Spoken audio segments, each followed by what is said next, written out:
So ഈ സമൂഹത്തിൽ civil service എക്സാമിനോടനുബന്ധിച്ച് ഒത്തിരി മിത്തായിട്ടുള്ള ചില ആശങ്കകൾ അല്ലെങ്കിൽ Okay. ആശയങ്ങൾ Okay. പബ്ലിക്കിനിടയിലുണ്ട്. Okay. Okay. അപ്പോൾ പബ്ലിക് ചോദിക്കാനായിട്ട് ആഗ്രഹിക്കുന്ന ചില ചോദ്യങ്ങൾ Okay. സാറിനോട് ചോദിക്കാൻ ആഗ്രഹിക്കുകയാണ്. Fine. Fine. So sir, is born genius can only clear this journey? അതിലെന്തെങ്കിലും സത്യാവസ്ഥയുണ്ടോ?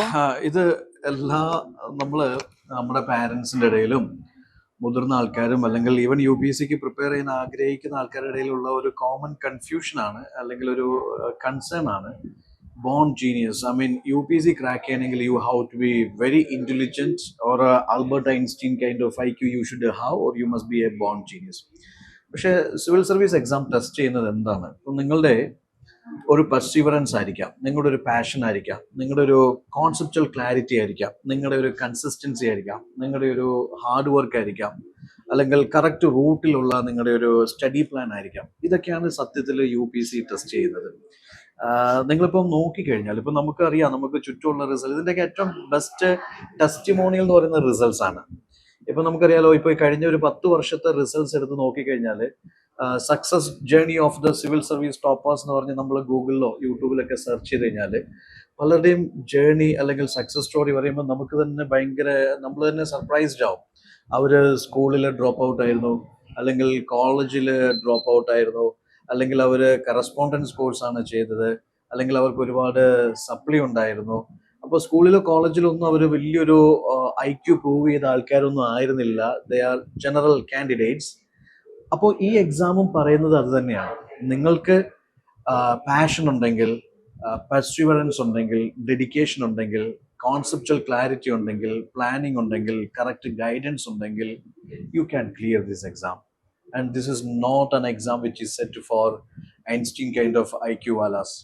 This is for everyone. Okay.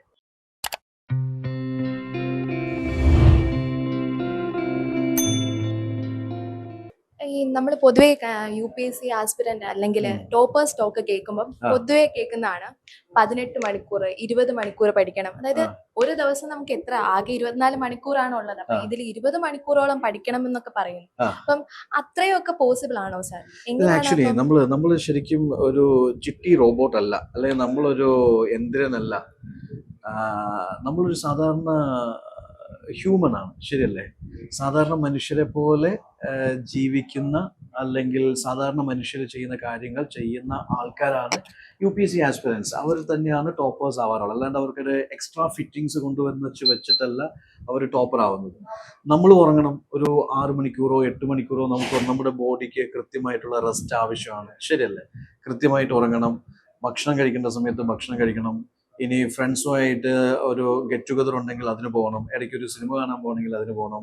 Mind ഭയങ്കര എന്താ പറയുക, ഗ്ലൂമിയാണ്, അല്ലെങ്കിൽ ഭയങ്കര അപ്സെറ്റ് ആണ്, ഡൗൺ ആണെങ്കിൽ റിഫ്രഷ്മെന്റ് ഉണ്ടാവണം. ഒരു സാധാരണ മനുഷ്യൻ എങ്ങനെയാണോ ജീവിക്കുന്നത്, അയാൾ എങ്ങനെയാണോ പഠിക്കുന്നത്, അതേപോലെ പഠിച്ചാൽ മതി. എന്ന് വെച്ച് കഴിഞ്ഞാൽ നമുക്ക് പഠിക്കാനുള്ളത് കൃത്യമായിട്ട് UPSC പറഞ്ഞിട്ടുണ്ട്. ഒരു വർഷം, അല്ലെങ്കിൽ നിങ്ങൾക്ക് ഒരു വർഷം സമയമുണ്ട്. അറ്റ്ലീസ്റ്റ് ഒരു 365 ദിവസം നിങ്ങൾക്ക് പഠിക്കാനുണ്ട്. ആ ഒരു വർഷത്തേക്ക് കൃത്യമായിട്ട് ഒരു സിലബസും ഉണ്ട്. നമുക്ക് പ്രിലിംസിനും മെയിൻസിനും ഒരു സിലബസും ഉണ്ട്. വളരെ കൂളായിട്ട് ഫിനിഷ് ചെയ്യാൻ പറ്റുന്ന ഒരു സിലബസ് ആണ്. അപ്പോൾ അത് കൃത്യമായിട്ട് പ്ലാൻ ചെയ്ത് ഒരു ദിവസം ഒരു 4 തൊട്ട് 6 അല്ലെങ്കിൽ 8 മണിക്കൂർ വരെ ഡിവൈഡ് ചെയ്ത് ആർക്കും പഠിക്കാൻ പറ്റുന്നതേ ഉള്ളൂ. ഇനിയിപ്പോൾ നിങ്ങളൊരു വർക്കിംഗ് ആസ്പിറന്റ് ആണെങ്കിൽ മിനിമം ഒരു 4-6 മണിക്കൂർ ഒരു ദിവസം കൊടുക്കാൻ പറ്റും. ബാക്കിയുള്ളത് സാറ്റർഡേ സൺഡേസിലെ കോമ്പൻസേറ്റ് ചെയ്യാം. അപ്പം അങ്ങനെ നോക്കിക്കഴിഞ്ഞാൽ ഈ 18-20 മണിക്കൂറിനൊക്കെ പകരം ഒരു 8 മണിക്കൂർ മിനിമം പ്രിപ്പറേഷന് കൊടുക്കാൻ പറ്റുമെന്നുണ്ടെങ്കിൽ കൂളായിട്ട് ഒരു വർഷം കൊണ്ട് ഫിനിഷ് ചെയ്ത് ആത്യന്തികമായിട്ട് നിങ്ങൾക്ക് അറ്റംപ്റ്റ് ക്ലിയർ ചെയ്യാം.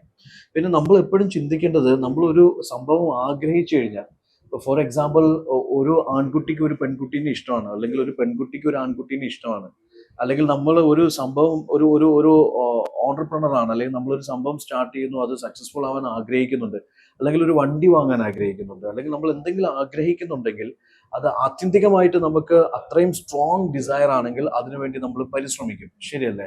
അതിനു വേണ്ടിയിട്ട് നമ്മുടെ ഹാർട്ട് ആൻഡ് സോൾ, അല്ലെങ്കിൽ നമ്മുടെ 100% നമ്മൾ അതിലിട്ടിട്ട് നമ്മൾ എഫേർട്ട് ഇടും. അങ്ങനെ എഫേർട്ട് ഇടേണ്ട ഒരു സംഭവമാണ് സിവിൽ സർവീസസ്. അപ്പൊ ഒരിക്കലും നമുക്ക് ഈ മണിക്കൂറുകൾ ഒരു ബാധ്യതയായിട്ട് മാറത്തില്ല. അപ്പൊ നമ്മൾ ആഗ്രഹിച്ച് നേടിയെടുക്കാൻ, അത്രയും പാഷനേറ്റ് ആയിട്ട് എടുക്കാൻ ആഗ്രഹിക്കുന്ന ഒരു സംഭവത്തിന് വേണ്ടി നമ്മൾ എന്തും ചെയ്യാൻ തയ്യാറാവും. അപ്പോൾ വലിയ വലിയ സാക്രിഫൈസസ് ഉണ്ടാകുമ്പോഴാണ് വലിയ വലിയ വിജയങ്ങൾ ഉണ്ടാവുന്നത്. ആത്യന്തികമായിട്ട് സിവിൽ സർവീസ് ഒരുപാട് പേര് സ്വപ്നം കാണുന്ന ആ ഹൈറ്റ്സിലുള്ള ഒരു ഡ്രീം കരിയറാണ്. അപ്പോൾ ചിലപ്പോൾ നമുക്ക് കുറച്ച് കൂടുതൽ നമ്മൾ സാക്രിഫൈസ് ചെയ്യേണ്ടി വരും. പക്ഷെ അതിന് വേണ്ടിയിട്ട് മെന്റലി സ്ട്രെയിൻ ചെയ്യേണ്ട ആവശ്യമില്ല, ഫിസിക്കലി സ്ട്രെയിൻ ചെയ്യേണ്ട ആവശ്യമില്ല. കൃത്യമായിട്ടൊരു റുട്ടീൻ ഉണ്ടായാൽ മതി, അത് പ്രോപ്പറായിട്ട് ഫോളോ ചെയ്താൽ മതി. പിന്നെ ഗൈഡ് ചെയ്യാനായിട്ട് കുറച്ച് ആൾക്കാരും കൂടെ ഉണ്ടെങ്കിൽ കാര്യങ്ങൾ ഉഷാറാണ്. കാരണം ഇത് 2 മാസത്തെ എക്സാം അല്ല, 1 വർഷം UPSC നമുക്ക് സമയം, അല്ലെങ്കിൽ 1.5 വർഷം നമുക്ക് സമയം തരുന്നുണ്ട്. ആ 1.5 വർഷം കൊണ്ട് കൂളായിട്ട് ചെയ്തെടുക്കേണ്ട ഒരു സംഭവമാണ്.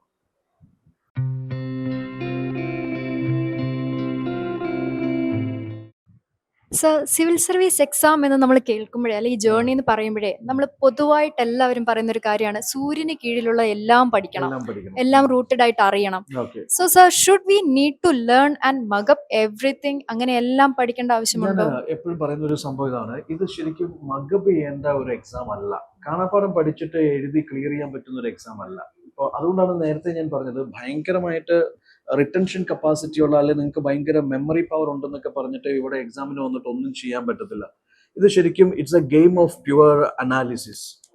നിങ്ങൾക്ക് കാര്യങ്ങളെ കൃത്യമായിട്ട് വിശകലനം ചെയ്ത് നിങ്ങളൊരു എക്സ്പെർട്ട് പെർസ്പെക്റ്റീവിൽ ചിന്തിച്ച് നിങ്ങളുടേതായിട്ടുള്ളൊരു സ്റ്റാൻഡിൽ വളരെ കോൺസ്റ്റിറ്റ്യൂഷണൽ ആയിട്ട് കൺക്ലൂഡ് ചെയ്യുന്ന ഒരു ആശയം, അതാണ് UPSC എക്സാം എന്ന് പറയുന്നത്. അല്ലെങ്കിൽ നിങ്ങൾ ആസ് എ സിവിൽ സർവൻറ്റ്, ഫ്യൂച്ചറിൽ ഒരു സിവിൽ സർവൻറ്റ് ആയാൽ നിങ്ങൾ എങ്ങനെയാണ് പ്രോബ്ലംസിനെ സോൾവ് ചെയ്യുന്നത്, അല്ലെങ്കിൽ പല ഇഷ്യൂസിനെ വളരെ കോൺസ്റ്റിറ്റ്യൂഷണൽ ആയിട്ട് നിങ്ങൾ എങ്ങനെയാണ് സമീപിക്കുന്നത്, അല്ലെങ്കിൽ പല ഇഷ്യൂസിന് പല ഡൈവേഴ്സ് പെർസ്പെക്റ്റീവ്സിൽ നിങ്ങൾ എങ്ങനെ ചിന്തിച്ച് സൊല്യൂഷനിലേക്ക് എത്തുന്നു, എല്ലാവർക്കും ഉപകാരപ്രദമായിട്ടുള്ള വളരെ പ്രാക്ടിക്കൽ ആയിട്ടുള്ള കോൺസ്റ്റിറ്റ്യൂഷണൽ ആയിട്ടുള്ള പ്രോഗ്രസീവ് ആയിട്ടുള്ള ഒരു സൊല്യൂഷനിലേക്ക് നിങ്ങൾ എങ്ങനെ എത്തുന്നു.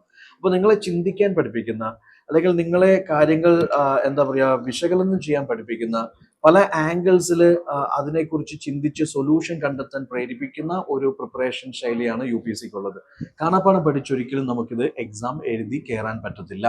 അത് പ്രിലിംസ് ക്വസ്റ്റ്യൻസ് ആണെങ്കിലും മെയിൻസ് ക്വസ്റ്റ്യൻസ് ആണെങ്കിലും നമ്മളെ ചിന്തിപ്പിക്കുന്ന, അല്ലെങ്കിൽ നമ്മുടെ എന്താ പറയുക ഈ അനാലിറ്റിക്കൽ സ്കിൽസിനെയൊക്കെ എവോക്ക് ചെയ്യിപ്പിക്കുന്ന ഒരു എക്സാം ആണ് ഈ UPSC എക്സാം എന്ന് പറയുന്നത്. അപ്പൊ മഗബ് ചെയ്യുന്നതല്ല UPSC എക്സാം, അല്ലെങ്കിൽ ഒരുപാട് കാണാപ്പാഠം പഠിച്ചിട്ട് ഇതിൽ ഒന്നും ചെയ്യാൻ പറ്റത്തില്ല എന്നുള്ള റിയാലിറ്റി മനസ്സിലാക്കുക. നിങ്ങൾ പഠിച്ചുകൊണ്ടിരിക്കുമ്പോൾ തന്നെ നിങ്ങൾ അറിഞ്ഞോ അറിയാണ്ടോ നിങ്ങൾ ഒരു സിവിൽ സർവൻ്റ് ആയി മാറിക്കൊണ്ടിരിക്കുന്ന പ്രോസസ്സാണ് UPSC എക്സാം. ഓക്കെ, നിങ്ങളൊരു നല്ല ഡിസിഷൻ മേക്കർ ആയിട്ട് മാറുന്നു, നിങ്ങളൊരു നല്ല എന്താ പറയുക ഒരു അനലിസ്റ്റ് ആയിട്ട് മാറുന്നു, അല്ലെങ്കിൽ നിങ്ങളൊരു നല്ല ഒരു പ്രോബ്ലം സോൾവർ ആയിട്ട് മാറുന്നു.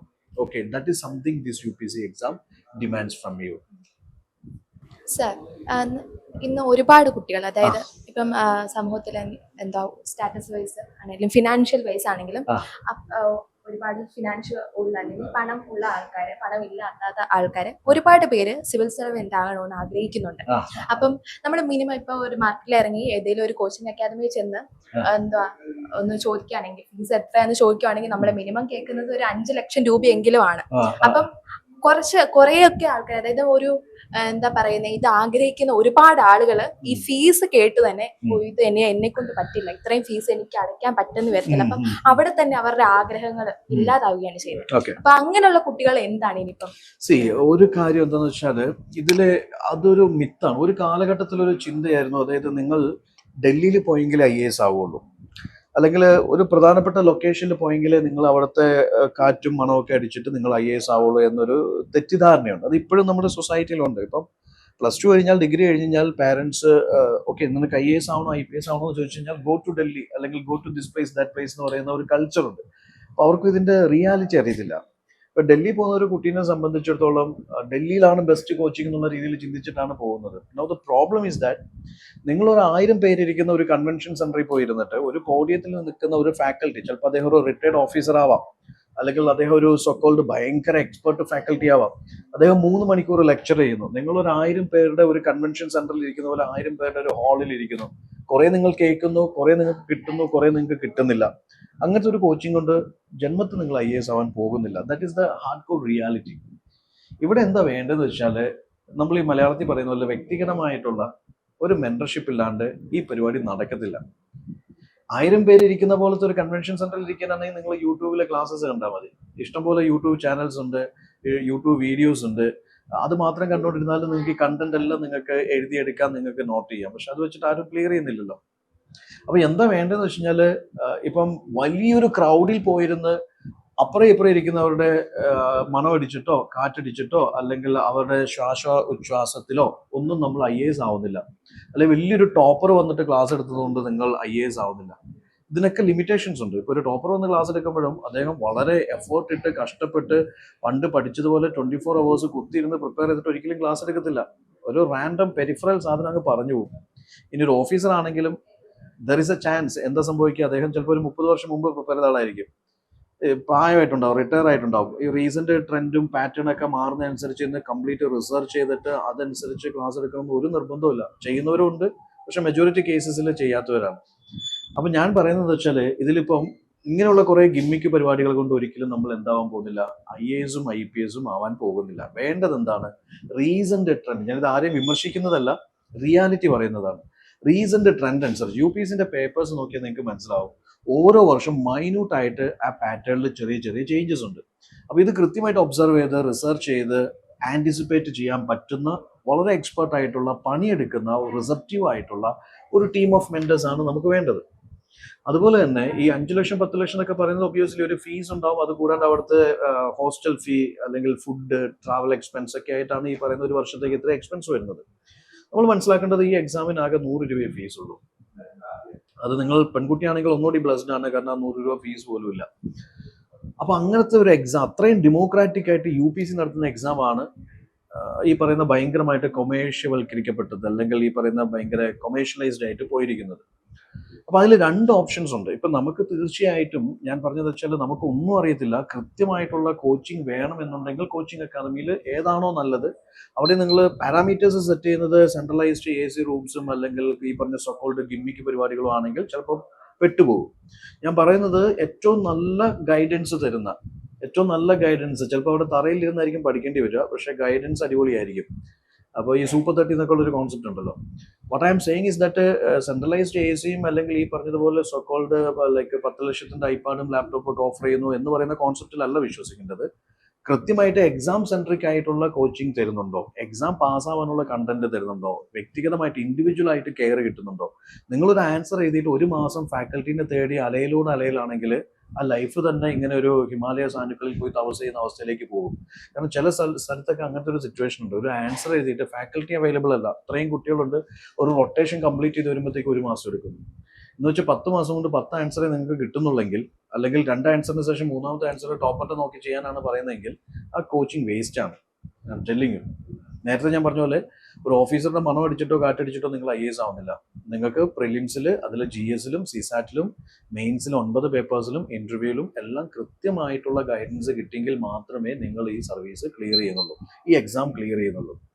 അപ്പൊ ഞാൻ പറഞ്ഞതുപോലെ ഇവിടെ ഫീസിനേക്കാൾ ഉപരി, ഫീസ് ഒബ്വിയസ്ലി ഒരു സർവീസ് ചാർജ് ഉണ്ടാവും, അല്ലെങ്കിൽ ക്ലാസ്സസ് എടുക്കുന്ന ഫാക്കൽറ്റിന്റെ പേയ്മെന്റ് ഉണ്ടാവും. അത് ഒബ്വിയസ്ലി നല്ലൊരു കോച്ചിങ് ആവുമ്പോൾ അതിന് അതിൻ്റെതായിട്ടുള്ള എക്സ്പെൻസ് ഉണ്ടാവും. കാരണം ഇതിലൊരു 800-900 അവേഴ്സിന്റെ ആക്ടിവിറ്റി പ്രോഗ്രാംസ് ഉണ്ട്, ക്ലാസ്സസും മെന്റർഷിപ്സ് ഒക്കെ ആയിട്ടുള്ളത്. അപ്പൊ അതിന് അതിൻ്റെതായിട്ടുള്ള പേയ്മെന്റ്സ് ഉണ്ടാവും. പക്ഷെ അതും ഞാൻ പറയുന്നത് വളരെ എന്താ പറയാ, ജെനുവിൻ ആയിട്ടുള്ള, നോമിനൽ ആയിട്ടുള്ള, അല്ലെങ്കിൽ വളരെ നോർമൽ ആയിട്ടുള്ള, റീസണബിൾ ആയിട്ടുള്ള ഫീ ചാർജ് ചെയ്യുന്ന അക്കാദമീസ് ഉണ്ടാവും.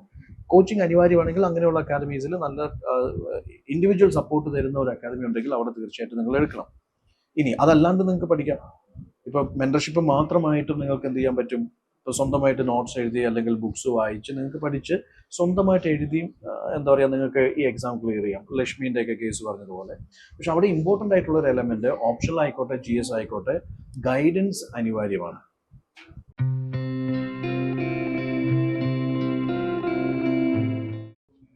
സോ നമ്മൾ സിവിൽ സർവീസ് എക്സാം എന്ന് പറയുമ്പോൾ തന്നെ അത് പെട്ടെന്ന് അറ്റംപ്റ്റ് ക്ലിയർ ചെയ്യാൻ പറ്റുന്നത് ഇംഗ്ലീഷ് മീഡിയം സ്റ്റുഡൻസിനാണെന്ന് പറഞ്ഞു കേട്ടിട്ടുണ്ട്. നമ്മുടെ സമൂഹത്തിൽ പല ബാക്ക്ഗ്രൗണ്ടിൽ നിന്ന്, അല്ലെങ്കിൽ റീജിയണൽ ലാംഗ്വേജ് ബാക്ക്ഗ്രൗണ്ട് ആയിട്ട് വരുന്ന ഒത്തിരി സ്റ്റുഡൻസ് ഉണ്ട്.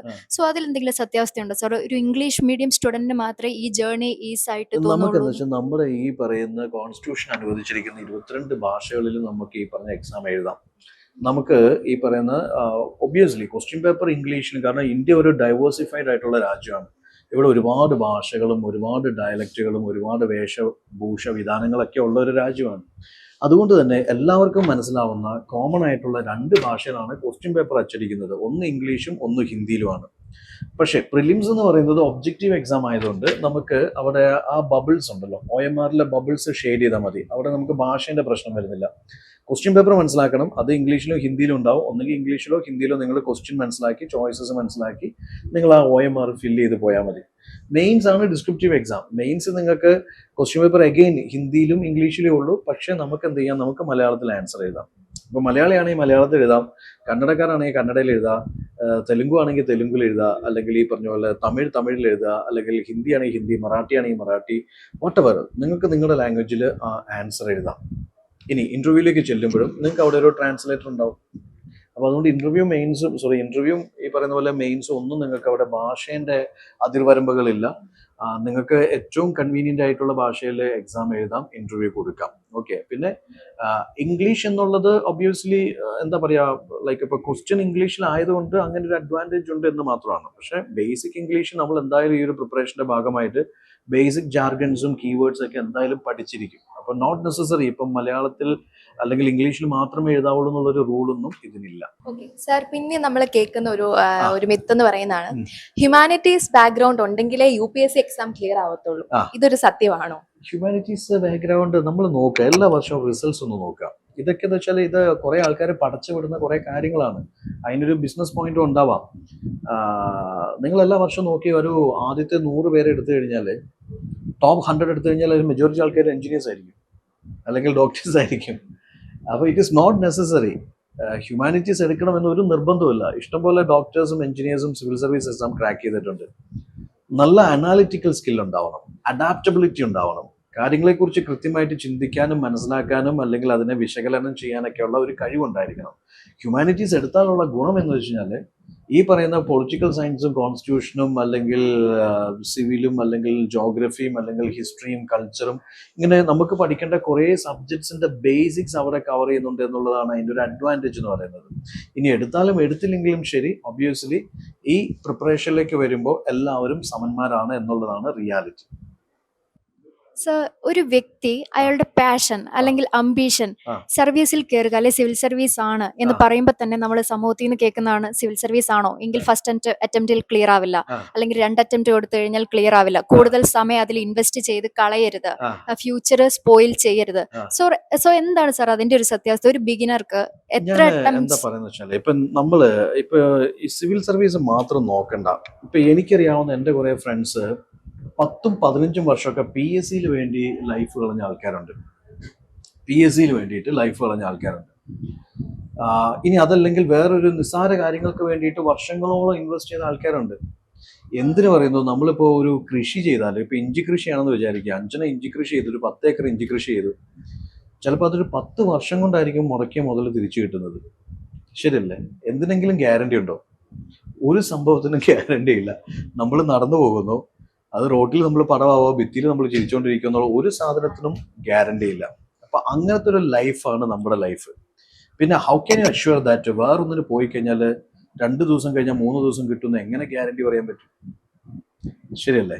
ഞാൻ പറഞ്ഞ ചെറിയ എക്സാംസ് ആണെങ്കിൽ പോലും, ഈ പറയുന്ന സോക്കോൾഡ് ക്ലറിക്കൽ എക്സാംസ് ആണെങ്കിൽ പോലും അതിന് അതിൻ്റെതായിട്ടുള്ള സമയവും സാവകാശവും ഒക്കെ കൊടുക്കേണ്ടി വരും. ചിലപ്പോൾ ഒരു ഗവൺമെന്റ് ജോലി ആഗ്രഹിക്കുന്നത്, അത് ഏറ്റവും ലോവർ ഡിവിഷൻ സർവീസ് ആണെങ്കിൽ പോലും എത്രയോ വർഷങ്ങൾ കഴിഞ്ഞിട്ടായിരിക്കും അയാൾ ആഗ്രഹിക്കുന്ന ഒരു സംഭവം അയാൾ അച്ചീവ് ചെയ്യുന്നത്. പിന്നെ അതിലും പ്രശ്നങ്ങളായിരിക്കും. പിൻവാതിൽ നിയമനം, മുൻവാതിൽ നിയമനം എന്നൊക്കെ പറഞ്ഞ് വേറെയും കുറെ പൊളിറ്റിക്കൽ പാർട്ടീസിന് ഇൻഫ്ലുവൻസ് ചെയ്യുക, അത് ചെയ്യുക, ഇത് ചെയ്യുക. ഇവിടെ അങ്ങനത്തെ യാതൊരു നൂലാമാലകളും ഇല്ല എന്നുള്ളതാണ് റിയാലിറ്റി. 100% മെറിറ്റ് ബേസ്ഡ് ആണ്.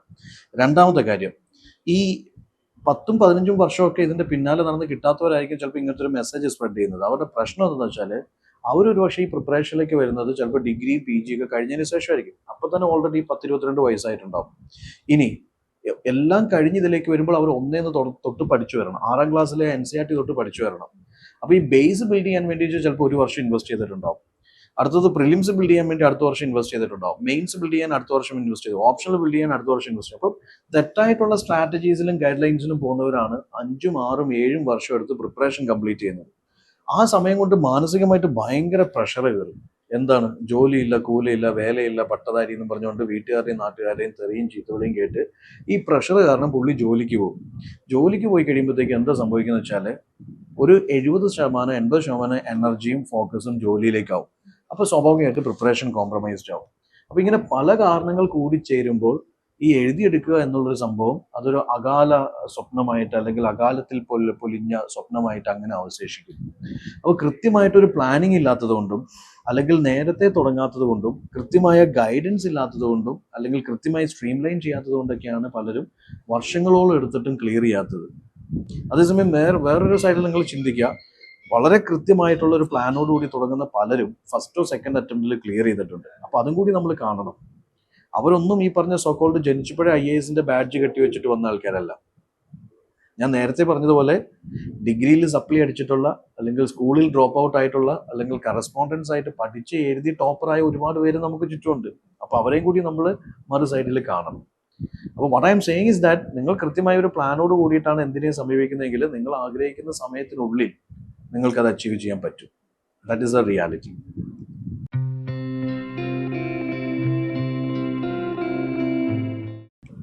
സർ, നമ്മൾ ക്ലിയർ ആയിട്ടുള്ള ആളുകളോട് പൊതുവെ സംസാരിക്കുമ്പോൾ അവരെല്ലാം പറയുന്ന ഒരു കാര്യം, നിങ്ങളിപ്പോ പ്രിപ്പയർ ചെയ്യുന്ന ജേണി ഉണ്ടല്ലോ, UPSC ജേണി, അതാണ് ഏറ്റവും മനോഹരമായത്. അതിനുശേഷം അതായത് UPSC ക്ലിയർ ചെയ്ത ശേഷം സർവീസിൽ കയറി ആ life of A civil servant എന്ന് പറയുന്നത് ഭയങ്കര സ്ട്രെസ്ഫുൾ ആണ്. അപ്പം അതൊരു സത്യമാണ്. അതായത് ആ സിവിൽ സർവന്റ് എന്ന് പറയുന്ന അദ്ദേഹത്തിന്റെ ജേണി, ആ സർവീസ് കാലഘട്ടം ഭയങ്കര സ്ട്രെസ്ഫുൾ ആണ്. അത് ആക്ച്വലി എന്താ അറിയാം, അത് ഓരോ പെർസ്പെക്റ്റീവാണ്, ഓരോരുത്തരുടെ ചിന്താഗതിയാണ്. ഇപ്പോൾ ഓഫീസേഴ്സിനെ എടുക്കുമ്പോഴും 2 ടൈപ്പിലുള്ള ഓഫീസേഴ്സ് ഉണ്ട്. ഇനി നമ്മളൊരു കോമൺ ലൈഫിലേക്ക് വന്ന് നോക്കുക. ഏറ്റവും രസകരമായിട്ടുള്ള ഒരു സംഭവം നമ്മൾ പറയുന്നത്, പല ഇൻസിഡൻസ് പറയും. ഇപ്പോൾ പറയും campus life is your golden age of life എന്ന് പറയും.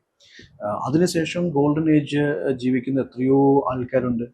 ഇനി ചിലർ പറയും പ്രേമിച്ച് നടക്കുന്ന സമയമാണ് ഏറ്റവും രസകരമായ സമയം എന്ന് പറയും. ദാമ്പത്യ ജീവിതം തുടങ്ങുമ്പോൾ അങ്ങോട്ടും ഇങ്ങോട്ടും ലൈക്ക് കോടാലിക്ക് അടിക്കുന്നു, വാക്കത്തിക്ക് വെട്ടുന്നു, പിച്ചാത്തിക്ക് കുത്തുന്നു, അല്ലെങ്കിൽ ഭയങ്കര ഇടിയും പുകയും കാര്യങ്ങളായിരിക്കും എന്ന് പറയുന്നു. പക്ഷേ പ്രേമിച്ച് നടന്ന 2 പേര് കല്യാണം കഴിച്ച് അതിനേക്കാൾ മനോഹരമായിട്ടുള്ള ദിവസങ്ങളായിട്ട് മുന്നോട്ടേക്ക് പോകുന്ന എത്രയോ പേരുണ്ട്. ശരിയല്ലേ? ഇതെല്ലാം ഓരോ പെർസെപ്ഷനാണ്, ഓരോരുത്തരുടെ കാഴ്ചപ്പാടുകളോ അല്ലെങ്കിൽ ഓരോരുത്തരുടെ ഓരോ പെർസ്പെക്റ്റീവാണ്. What I am saying is that coming to civil services, ഈ പ്രിപ്പറേഷൻ്റെ ഒരു സമയം അത്യാവശ്യം സ്ട്രെസ്ഫുൾ ആണ്. നമ്മൾ ബാഹുബലി കാണുന്ന ഒരു ലാഘവത്തോട് കൂടിയിട്ട് പ്രിപ്പറേഷൻ കൊണ്ടുപോകാൻ പറ്റത്തില്ല. അതിന് ഇതിൻ്റെതായിട്ടുള്ള സ്ട്രെസ് ഉണ്ട്. At the same time when you are in to services, കുറച്ചും കൂടി മനോഹരമായിട്ടുള്ള, at least you are in to service. ആദ്യത്തെ പോർഷൻ എന്ന് പറയുന്നത് നിങ്ങൾ വെറും ഒരു ആസ്പിരൻ്റ് ആണ്. 1 among the lakhs of aspirants എന്ന് പറയുമ്പോൾ ഇവിടെ നിങ്ങൾ എന്ന് പറയുന്നത് 1 among the hundreds of officers ആണ്. ശരിയല്ലേ? You are with that power and privilege and prestige, അല്ലെങ്കിൽ you are with that government badge, IAS, IPS, IFS, ആ ഒരു ബാഡ്ജോട് കൂടിയിട്ടാണ് നിങ്ങൾ നിൽക്കുന്നത്. You are the real hero. You are the problem solving officer, അല്ലെങ്കിൽ you are the person who ensure the proper execution of the welfare schemes and services to the needy. You are എന്താ പറയുക, ഒരു 360 ഡിഗ്രിയിലാണ് കറങ്ങുന്നത്. എന്ന് വെച്ച് കഴിഞ്ഞാൽ നിങ്ങൾ diversified ആണ്. ഇന്ന് ചെയ്യുന്ന ജോലി ആയിരിക്കത്തില്ല നാളെ ചെയ്യുന്നത്, ഈ മണിക്കൂർ ചെയ്യുന്നതായിരിക്കത്തില്ല അടുത്ത മണിക്കൂർ ചെയ്യുന്നത്. ഒരേ മോണോട്ടോണസ് ആയിട്ടുള്ള ജോലിയല്ല. ഇന്ന് നിങ്ങൾ എഡ്യൂക്കേഷനുമായി ബന്ധപ്പെട്ട ഒരു കാര്യം ചെയ്തു, അടുത്ത അവറിൽ ചിലപ്പോൾ നിങ്ങളൊരു ഫ്ലഡ് മാനേജ്മെന്റുമായി ബന്ധപ്പെട്ട ഒരു കാര്യം ചെയ്യുന്നു, ഇനി 3ാമത്തെ അവറിൽ നിങ്ങൾ UN പ്ലാറ്റ്ഫോമിൽ പോയിട്ട് സംസാരിക്കുന്നു. ഓക്കെ, അപ്പം നിങ്ങൾ ഭയങ്കര ഡൈവേഴ്സിഫൈഡ് ആയിട്ടുള്ള കാര്യങ്ങളാണ് ചെയ്യുന്നത്. നമ്മൾ ഒന്ന് തന്നെ ഇപ്പം നല്ലൊരു മട്ടൻ ബിരിയാണി ആണെങ്കിലും രാവിലെ ഉച്ചയ്ക്കും വൈകുന്നേരം വെച്ചിട്ട് ഒരു 10 ദിവസം ഇത് തന്നെ കഴിച്ചുകൊണ്ടിരുന്നാൽ ബോറടിക്കും. പല ജോലിൻ്റെ അവസ്ഥ അതാണ്. ചിലത് ഒരേ സാധനം തന്നെ ചെയ്തുകൊണ്ടിരുന്ന നമ്മൾ മടുത്ത് പണ്ടാരടങ്ങിപ്പോകും. ഇവിടെ ഇതിൻ്റെ ഒരു പ്രത്യേകത, നിങ്ങൾ പല ഡിപ്പാർട്ട്മെന്റിന്റെ ഹെഡായിട്ട് പ്രവർത്തിക്കുന്നു, ഒരേ ദിവസം പല ജോലികൾ ചെയ്യുന്നു, പല ആൾക്കാരെ കാണുന്നു, പല സ്ഥലം വിസിറ്റ് ചെയ്യുന്നു, അല്ലെങ്കിൽ പല തരത്തിലുള്ള ഇഷ്യൂസ് ഹാൻഡിൽ ചെയ്യുന്നു. അപ്പോൾ obviously you must have a strong mind, you must have that confidence, will power, strong. അതിനൊക്കെയാണ് ഇത് നിങ്ങളെ പര്യാപ്തം അല്ലെങ്കിൽ പ്രാപ്തരാക്കി എടുക്കുന്നത്, ഈ പ്രിപ്പറേഷനും ഇതിൻ്റെ ട്രെയിനിങ്ങും. അങ്ങനെ വരുന്ന ഒരാളെ സംബന്ധിച്ചിടത്തോളം നിങ്ങൾക്ക് ഒരിക്കലും അത് സ്ട്രെസ്ഫുൾ അല്ല. കാരണം പ്രോബ്ലംസിനെ സോൾവ് ചെയ്യുന്ന ഓഫീസറല്ലേ നിങ്ങൾ. അപ്പം നിങ്ങൾക്കത് ഒരിക്കലും സ്ട്രെസ്ഫുൾ അല്ല. പിന്നെ നിങ്ങൾ ചെയ്യുന്നതിന് നിങ്ങൾക്ക് തന്നെ ഒരു ഭയങ്കര ഒരു ആശ്വാസം കിട്ടും. ഇപ്പോൾ ഒരു ഹ്യൂമൻ ട്രാഫിക്കിംഗ് ഒരു ഇഷ്യൂ നിങ്ങൾ പിടിച്ചു, അല്ലെങ്കിൽ നിങ്ങൾ ആ കൾപ്രിറ്റ്സിനെ, ക്രിമിനൽസിനെ പണിഷ് ചെയ്തു, ഒരു 10-20 ആൾക്കാരെ നിങ്ങൾ സേവ് ചെയ്തു, അല്ലെങ്കിൽ ഒരു അർബൻ ഫ്ലഡിങ്, ഒരു സിറ്റുവേഷനിൽ നിങ്ങൾ ഡയറക്റ്റ് ഇറങ്ങിച്ചേർന്നു, സാധാരണക്കാരെ നിങ്ങൾ സേവ് ചെയ്തു, അല്ലെങ്കിൽ ഒരു പർട്ടിക്കുലർ ഒരു ഡിസാസ്റ്റർ മാനേജ്മെന്റ് ക്രൈസിസ്, അല്ലെങ്കിൽ ഒരു എർത്തുകേക്ക് ഉണ്ടായി, ഒരു ഇഷ്യൂ ഉണ്ടായി, അവിടെ നിങ്ങൾ ദൈവത്തെ പോലെ പ്രത്യക്ഷപ്പെടുന്നു, അവിടെ ഓർഡർ കൊടുക്കുന്നു, ആൾക്കാരെ സേവ് ചെയ്യുന്നു, ഒരുപാട് പേര് നിങ്ങളെ അനുസരിക്കുന്നു, ഒരുപാട് പേര് സ്നേഹം കൊണ്ട് നിങ്ങളെ കെട്ടിപ്പിടിക്കുന്നു, സെൽഫി എടുക്കുന്നു, അല്ലെങ്കിൽ എന്താ പറയുക സല്യൂട്ട് അടിക്കുന്നു എന്ന് പറയുമ്പോൾ അതൊരു വല്ലാത്ത മൊമെന്റ് ആണ്. ശരിയല്ലേ? അത് എവിടെയാണ് വേറെ ഏത്, ഇപ്പോൾ നിങ്ങൾക്ക് കോടികൾ അല്ലെങ്കിൽ ലക്ഷങ്ങൾ കിട്ടുന്ന വേറെ സർവീസ് ഉണ്ടാവും, പക്ഷെ നിങ്ങൾ ആരും അറിയാണ്ടായി പോകുന്ന ഒരു ക്യാരക്ടർ മാത്രമാണ്. കുറെ കഴിയുമ്പോൾ ഈ കാശൊക്കെ കുഞ്ഞു കൂടുമ്പോൾ നമ്മൾ അത് തന്നെ മടുത്തു പോകും. പക്ഷെ ഇവിടെ നിങ്ങൾ ആലോചിച്ച് നോക്കുക, നിങ്ങൾ നിങ്ങളുടെ ബോഡി ഗാർഡുമായിട്ട് നടന്നു പോകുമ്പോൾ ഒത്തിരി ആൾക്കാർ നിങ്ങളെ ഓടി വന്ന് കെട്ടിപ്പിടിക്കാൻ ശ്രമിക്കുന്നു, സെൽഫി എടുക്കാൻ ശ്രമിക്കുന്നു, സല്യൂട്ട് ചെയ്യാൻ ശ്രമിക്കുന്നു, അല്ലെങ്കിൽ നിങ്ങളെക്കുറിച്ച് വാതോരാണ്ട് സംസാരിക്കുന്നു. You are sensational, you enjoy every bit of your life if you are A true officer. ശരിയല്ലേ? ഇതൊക്കെയാണ് ഇതിൻ്റെ ഒരു റിയാലിറ്റി എന്ന് പറയുന്നത്. അപ്പോൾ ഈ എന്താ പറയുക, സിവിൽ സർവീസുമായി ബന്ധപ്പെട്ട അന്ധവിശ്വാസങ്ങളും അനാചാരങ്ങളൊക്കെ ഒരു കുപ്പയിലേക്ക് വലിച്ചെറിഞ്ഞ് റിയാലിറ്റിനെ മുറുകെ പിടിക്കുക, റിയാലിറ്റിൻ്റെ പിന്നാലെ പോവുക, ആഗ്രഹിച്ച സർവീസ് നേടിയെടുക്കുക. That's it. Okay, thank you. Sir ഒരു ചോദ്യം കൂടെ. സർ നമ്മൾ ഈ ജേർണിയിലായിരിക്കുമ്പോഴത്തേക്ക് കേൾക്കുന്ന ഒരു കാര്യമാണ്, നിന്റെ ടാലന്റ് കൊണ്ട് മാത്രം ഇത് സക്സീഡ് ആവില്ല, you need some political connections അല്ലെങ്കിൽ പിടിപാട് വേണം to get in to service. So അതൊരു മിത്താണോ അതൊരു ഫാക്റ്റ് ആണോ സർ? അതൊരിക്കലും ഒരു ഫാക്റ്റ് ആവുന്നില്ല. ഞാൻ നേരത്തെ പറഞ്ഞതുപോലെ ഈ എക്സാം എന്ന് പറയുന്നത് 100% മെറിറ്റ് ഓറിയന്റഡ് ആയിട്ടുള്ളൊരു എക്സാം ആണ്. ഈവൻ ഇതിന്റെ കാഡർ അലോട്ട്മെന്റ് ആയിക്കോട്ടെ, service posting, what ever it is, ഇത് 100% മെറിറ്റ് ഓറിയന്റഡ് ആയിട്ടുള്ള ഒരു പ്രോസസ്സാണ്. നിങ്ങൾക്ക് കാശ് കൊടുത്തിട്ടോ, അല്ലെങ്കിൽ സീനിയേഴ്സിനെ സ്വാധീനിച്ചിട്ടോ, ഗവൺമെന്റ് ഒഫീഷ്യൽസിനെ സ്വാധീനിച്ചിട്ടോ, അല്ലെങ്കിൽ ബാക്ക് ഡോർ എൻട്രിയോ, ഈ ഒരു പരിപാടിയിൽ ഇവിടെ നിങ്ങൾക്ക് ഒരു അപ്പോയിന്റ്മെന്റ് കിട്ടാൻ പോകുന്നില്ല. ഇതിനൊരു പ്രോസസ് ഉണ്ട്. പ്രിലിംസ്, മെയിൻസ്, ഇന്റർവ്യൂ, ട്രെയിനിങ്, ഇതിലൂടെ എല്ലാം പ്രോപ്പറായി പോയി മാത്രമേ നിങ്ങൾ സർവീസിൽ എത്തുന്നുള്ളൂ. അല്ലാണ്ട് അതിനൊരു ബാക്ക് ഡോർ എൻട്രി ഇല്ല, ഈ പറഞ്ഞ കാശ് കൊടുത്ത് സ്വാധീനിക്കാൻ പറ്റത്തില്ല, പൊളിറ്റിക്കൽ പാർട്ടീസിനെ ഇൻഫ്ലുവൻസ് ചെയ്യാൻ പറ്റില്ല, അങ്ങനത്തെ ഒരു പ്രോസസ്സും ഇതിൽ നടക്കത്തില്ല എന്നുള്ളതാണ് reality. Thank you, sir. It was nice having a session with you. Thank you so much. I hope that many of your doubts are clarified. Thank you.